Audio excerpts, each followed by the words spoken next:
We will move on to the next session for the day, the art and science of research paper writing. Research paper writing begins with baby steps and quickly makes you an expert in the art. Searching credible sources, selecting relevant portions, providing a preliminary hypothesis, and building arguments and providing conclusions are an art by itself. The complex steps may go out of hand when the artist does not follow the right steps. Scientific writing is one step more than research paper writing, as it takes into account the scientific practices and aspects in framing the research paper. Today, the institutional requirements on minimum research paper count and the academic performance index requirements have created an impression of research paper writing being a burden to many academicians, but experts differ from this viewpoint. To speak to us on the art and science of research paper writing and to explain the steps and practices involved, we have in our midst Dr. Prajakta Harne, Senior Scientific Editor at Elsevier. Dr. Prajakta completed her MSc in Forensic Science from the prestigious LNJ and NICFS New Delhi, and later went on to do her PhD from Sam Higginbotham University of Agriculture, Technology and Sciences, Allahabad. Ma'am has worked as consultant for project work, as content writer for disciplines of forensic science, and as project assistant in different institutions. She has worked as scientific officer at Forensic Science Institute, Delhi, as visiting lecturer in Acharya Narendra Dev College, Delhi, and at Delhi University of Delhi. She has been assistant professor of forensic science at SGTB Khalsa College, University of Delhi from 2015 to 21. Presently, Ma'am works as senior scientific editor for Elsevier. Ma'am has created modules for MOOCs, reported on many forensic cases, organized various academic programs, attended and resourced many academic programs, and has published more than 20 research articles in quality journals. With such a reputed career, we consider it an honor to have Ma'am in our midst as resource person for the second session of day 2 of the FDP. Over to you, ma'am. Thanks, Aishwarya, for a brief introduction. I'm very excited to talk to the people, especially about the publications and background of teaching and understanding the issues students face specifically in terms of research. So I feel happy to guide them and aware them about the basic things that we need to consider while making any publication. Okay, the main thing which I feel publication require is the attention, is the fact we should understand that research is itself, research publication is a very broad subject which need to be understood from its scratch. So we should understand when we are making any publication, we are considering that we need to publish our work in a specific journal, we should understand what are its requirements. And whatever we do on our daily basis in our course of master's or say PhD, anything, it need to be conveyed to other people as well. And for that, we need a platform from where we can share our information, whatever thing we have identified in our work, so that we can bring it to other people and we can add some value to the science community. So why publications become important? I want our session to go into, anytime you can just unmute yourself and ask questions, and whatever things is in your mind, please feel to speak about it. So what do you think? Why we consider publication as an important aspect? I think the major thing we consider is that we need to share our knowledge. Whatever work we have done, it need to be conveyed to the audience. It need to be shared with the international people so that we can also get their opinion about our work, and accordingly we can improve our work. And we also require research to conduct our own research. If suppose we don't have any research publication, it's very difficult for us to start our work.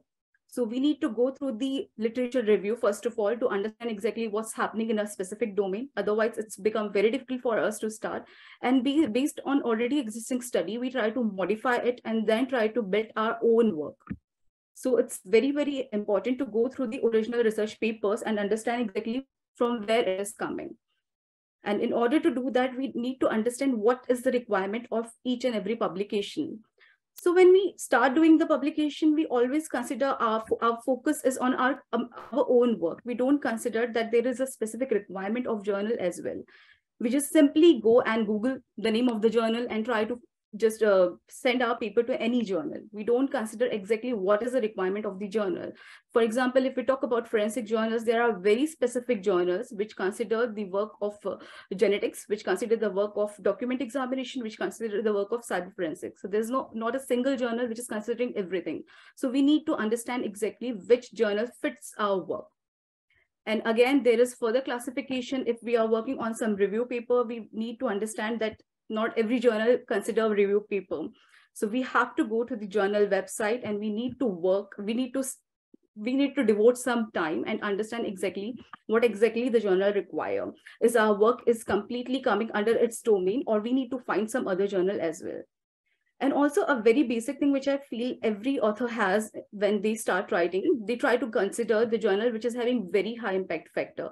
But at the same point, we need to understand by our own perspective that is our work is suitable for very high impact factor journal or not.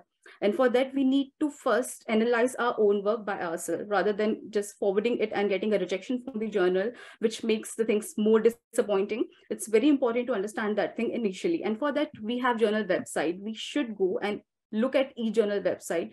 We should consider writing our queries to the support journal, from where they can also respond us by answering our questions. So it's very important to go through that specific profile or available channel for us on the journal. So the major problem which we face when we write about any paper is the raw data.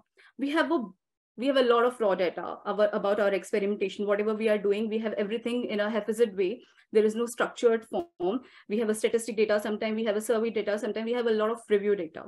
And we don't have any idea at that point about the publication. That publication itself, as I said, is a complete research. We need to understand the requirement of each and every journal. So it becomes very difficult to decide exactly what to present and what not to present. And objectives are also not clear. For example, some people try to publish their PhD work. PhD thesis is itself a very, very big topic. And we don't have a single objective in PhD thesis. We have a lot of objectives. And when we are writing a paper, we try to consider all the objectives in a single paper, which is not going to be a fruitful thing. Because if you consider with the perspective of a reader, he will not be able to understand what you're trying to convey. So it is very important at that point that you should consider on a specific objective and try to present it in a more structured way. Because our focus while writing any paper should not be on presenting our complete content. Rather, we should focus on understanding the perspective of reader. For example, if you're reading a paper, you should understand that what the paper has through its abstract, because they have clearly indicated that this is the study about this specific topic. This is the method that we have used, and this could be the potential result for the given study. So that kind of thing should be clear crystal when you're writing any paper. And with that, you need to understand what are the journals available in that specific field. You need to go through and do complete research about it. And then again, as I've said, it's very, very important to focus on the reader's perspective. If you will not focus on the reader's perspective, I think you will just have a lot of content, but it has no direction. So it should be properly in a single direction. And you always have a scope to write lots of papers. So why to bring all objectives in a one paper? So that should always be considered while you're deciding to write any paper. With that, when you're starting to write a paper, you should also consider on the requirement of specific journals. Each journal has its different requirement, and that is completely available on the journal website. So you should go and check exactly what kind of structure they want. For example, when we are writing a review paper, we simply see that review paper is acceptable in a specific journal, and we try to submit our paper to that specific journal. But sometimes they do not consider review paper as it is. They ask for invitation. They will just ask you to send your topic. And if they feel that your topic is quite interesting, so they might invite you to write again for them.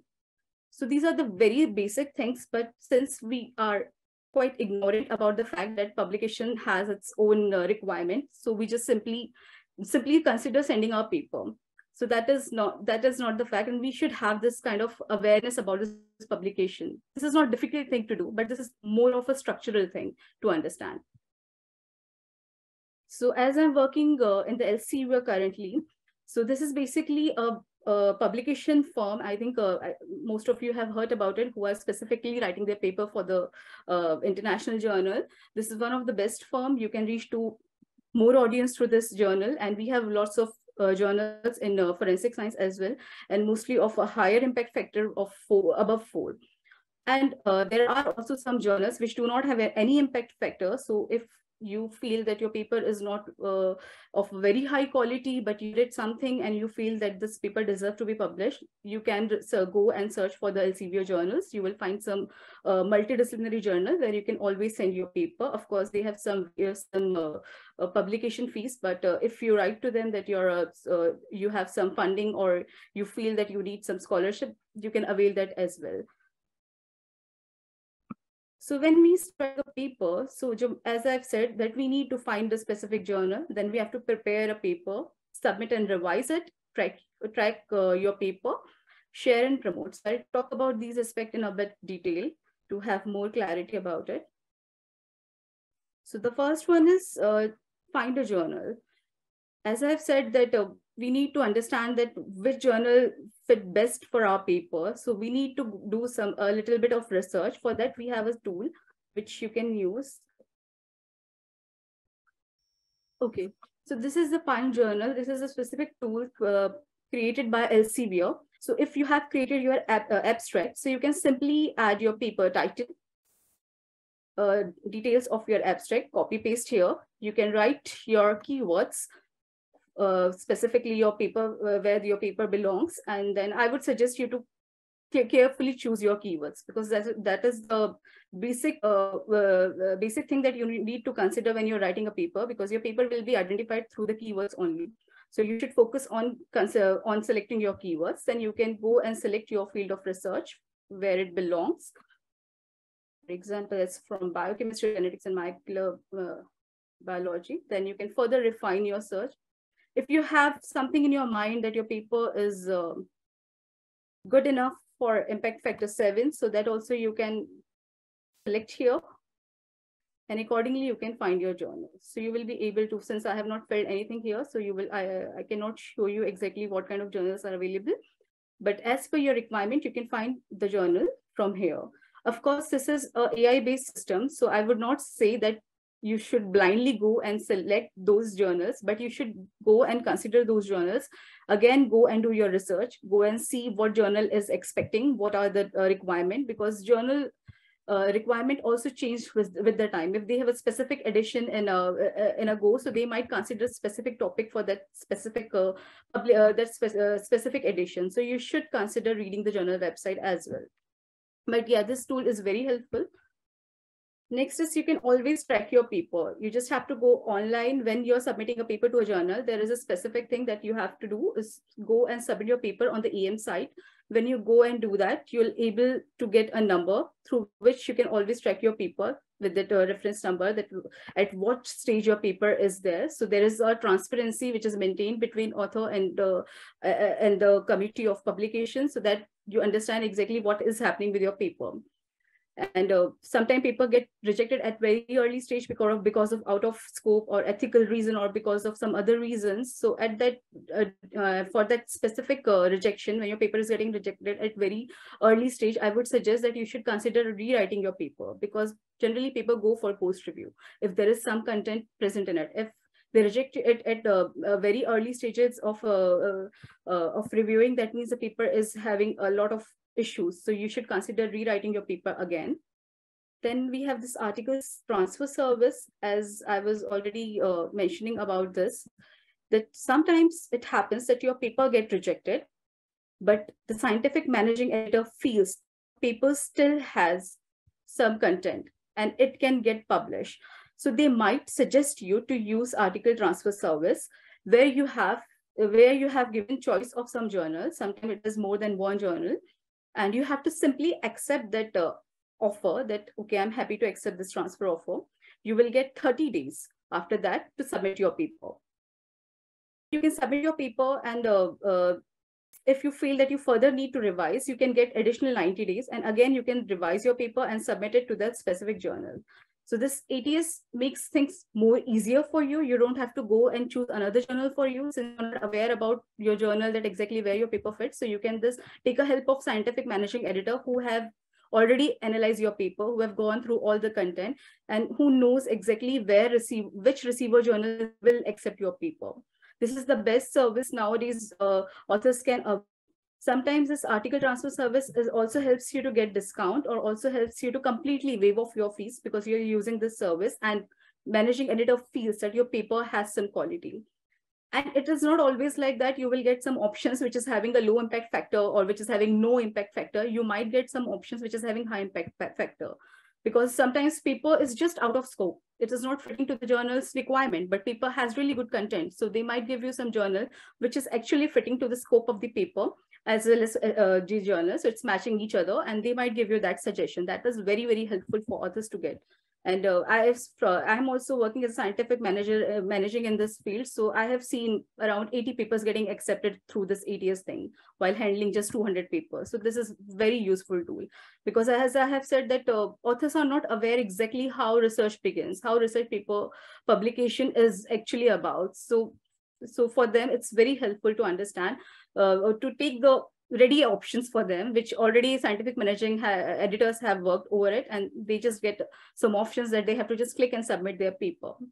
But again, I would suggest, even doing these things, you should considering reading all the journal website details, because that is very, very helpful.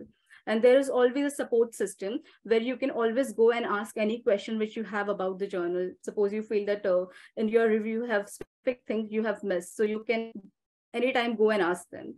They will always happy to help you in that way. We have experts who are sitting over there who can ask your queries at any time. So you should consider that. And also through ATS thing, we also get one major help, that is for the post-review paper. Sometimes your paper has gone through review process, and at the post-review, some reviewers have some specific comments about your paper, and that's why your paper is not get accepted in that specific journal.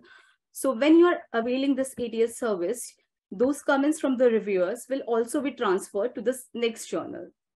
So the effort that reviewer has made will not go waste, and those comments are, if useful, will be used by other journal as well.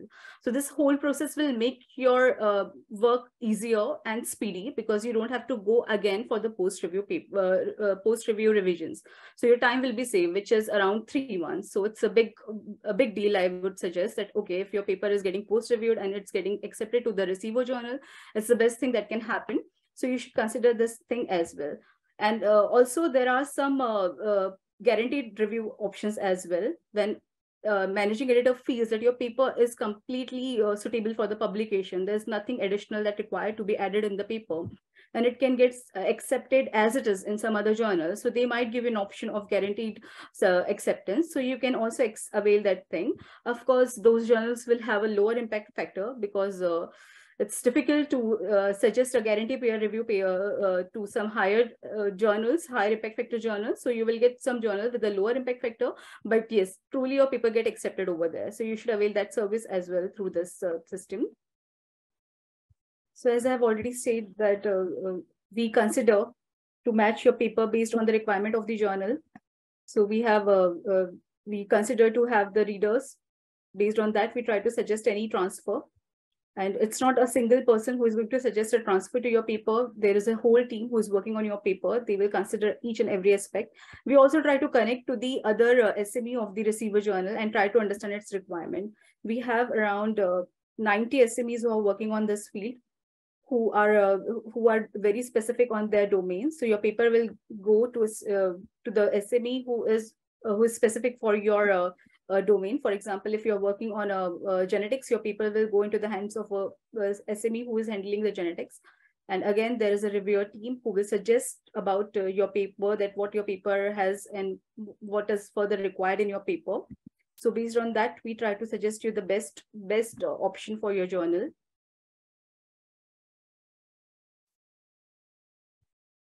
Yeah, so this is all about publication. So thank you.